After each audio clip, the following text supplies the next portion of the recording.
Hello.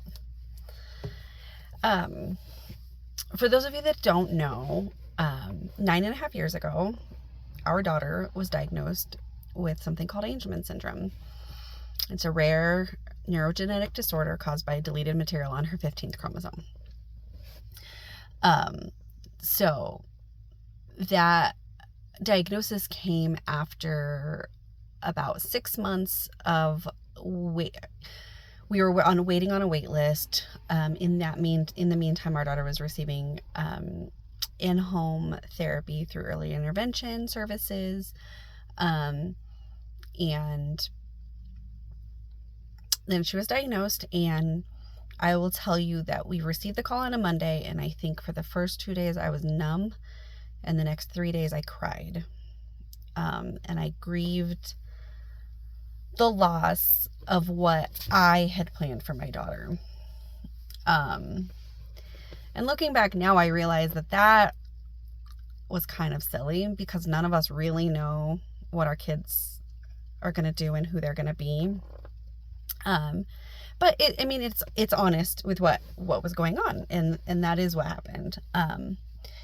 But on day 6, after receiving her diagnosis, I went into what I call mama bear mode. And I just dove into the community. I dove into the research. I dove into figuring out all the things that my daughter needed and every way to help her and to give her the most successful life possible.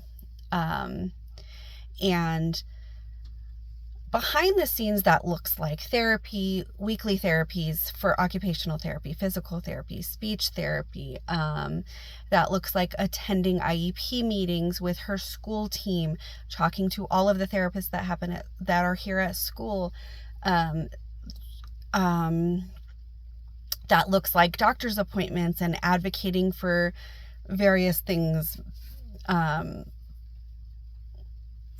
And I'm probably forgetting things. That looks like yearly renewal paperwork for her benefits, and telling the state of Colorado that yes, this year she still has Angelman syndrome, and that is something that has to be repeated annually.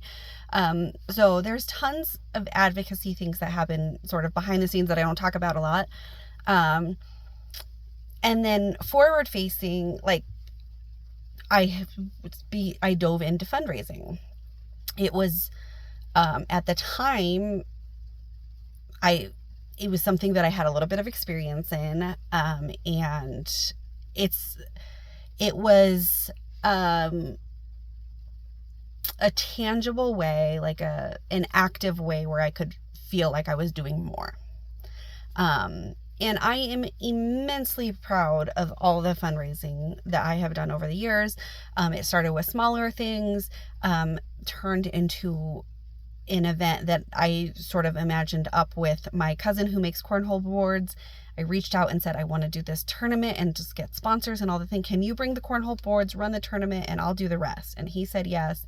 And it became a wildly popular event that we repeated for 5 years. And grand total, me along with just a few friends who have no experience in event planning, have raised about $150,000 over the years for Angelman syndrome research. And I am immensely proud of that work.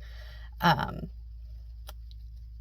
being said, a lot of my priority in fundraising was just an additional way to advocate for Quinn, my daughter, who is 11 years old. I wanted this to be a way for our community to know about her, get to know her, and be able to help her. And as far as fundraising dollars go, you would think that was successful. And again, I'm not trying to take away from the fundraising aspect, but I have realized in the last year or so that there are a lot of people in Quinn's circle that still don't know her very well or know how to communicate with her very well. So then I ask myself, okay, well, if these fundraising events are not letting people know who Quinn is, should I be doing something different? And I have decided that the answer is yes. Now, that's not to say that I won't go back to fundraising. Maybe I will. But for right now, I am going to pivot and I'm going to change the way that I advocate for Quinn. And that means I am going to be making YouTube videos about her, sharing the amazing things going on with her life. Because that's the other thing that I have realized with the fundraising piece, is that a lot of the times, in order to encourage people to donate, we have to talk about the negative parts of Angelman syndrome more than we're talking about the celebrations. Now, I don't think that any of the families that focus on fundraising aren't doing what I have been doing also behind the scenes. But I think that to the outside world, I don't think people know and appreciate our kids for the amazing people that they are. They, in general, society as a whole pities us. They pity our kids. They don't see the value in them as human beings because their disability makes them different. Their disability, number one, makes it really expensive to educate them. A lot of people with Angelman syndrome and just various disabilities have different medical needs, and that is expensive to provide for as well. And then because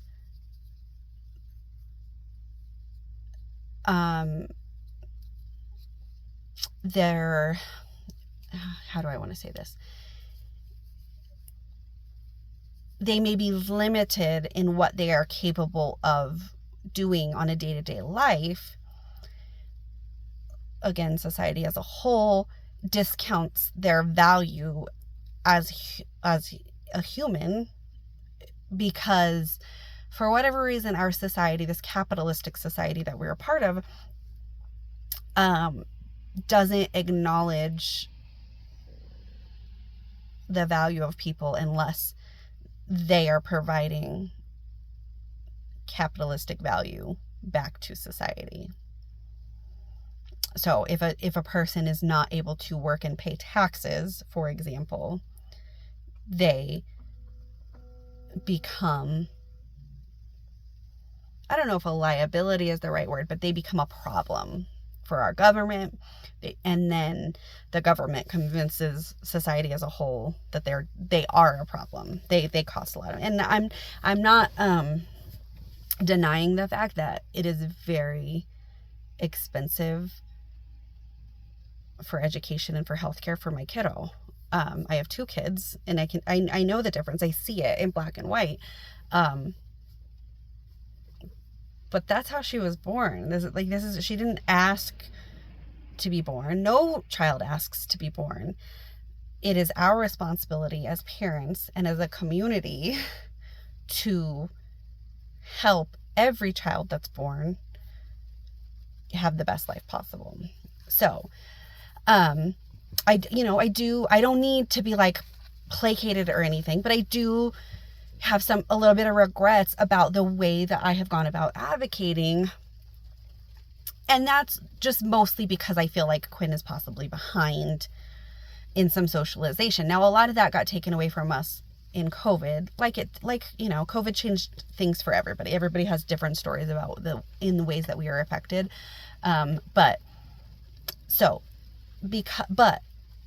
I have to get off that hamster wheel. I have to make a change, because the definition of insanity is repeating the same things over and over and expecting different results. And if I want Quinn to have a better, if I want her to be more a part of the community, then I need to change the things that I'm doing to help bring her into the community, and more specifically bring the community to her. Because this little lady is working her tail off and trying so hard to exist in a world that is not built for her. There are so many obstacles set up against people with disabilities. And it's not, I'm not like not blaming any, like, it's just the way it is. We have learned, we have grown, and we know what the people need. So we're theoretically, the community and our society and our government should be working towards, off of the research that we know, and helping them build a beautiful life with the resources that they need, even though it's extra. Unfortunately, that seems to be a struggle for our current government. But alas, regardless of what's happening in Washington, D.C., I still have a kid to take care of. And I'm going to keep trucking along in this world and fighting for her the way I see fit. And when I realize that maybe I got that wrong, I'm going to pivot and move on. So I am going to be making series of videos, lots about communication, lots about effective ways to communicate with Quinn, sharing stories, celebrating all of her milestones. Quinn's massage therapist actually gave me this idea. I will be inviting I will be inviting Quinn's community. So like anybody in her family, friends, therapists, anybody that is interested in sharing their thoughts and perspectives and stories about Quinn that you think could help the community at large. I would love to have you share a video, or we can do a chat. So yeah, I will say that I do not anticipate at this moment that Quinn will be a part of any of the videos.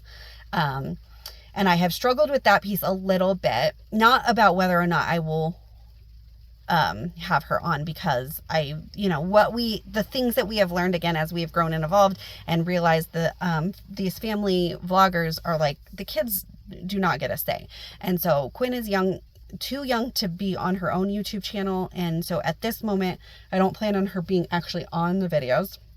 But here's the part where I've struggled, because I am very aware of her autonomy, and I struggle with talking about her, and like the ethics of that. But what I have come to realize as her biggest advocate, as her closest advocate, as somebody that knows her the best, is that the things that I'm going to be sharing about Quinn are things that I believe that she would share with you if she could. So we're not going to be sharing like, certain things are just not going to be shared, because for her privacy and her, she still is allowed, that is something that I think that in the disability world gets a little bit muddy sometimes. And I don't judge other parents, but this is what I'm doing for my kiddo. And if she watches a video and doesn't want me to share it, I won't. If she watches a video after I've uploaded it and is not happy with it being shared, I will pull it. So, I am going to be sharing things that I believe my daughter would want shared with her community in order to get to know her, because I know that she wants to be a part of the community. She wants to have friends and be closer to people in her world. And so that's what I want to do, is I want to help people join Quinn's world. So that is what I will be doing. In the near future, you will see in a video that introduces you to the real Quinn. Because I will say, if you only know that kiddo at the cornhole tournament, you don't know her at all. If you only know her maybe at school or in bigger group settings, you probably don't know the best version of Quinn, because when she is in situations where she's overstimulated, she gets dysregulated, and any person, everybody, none of us are our best when we're dysregulated. So I'm going to help bridge that gap. So if you are interested in being a part of that, I invite you to join us. Thanks.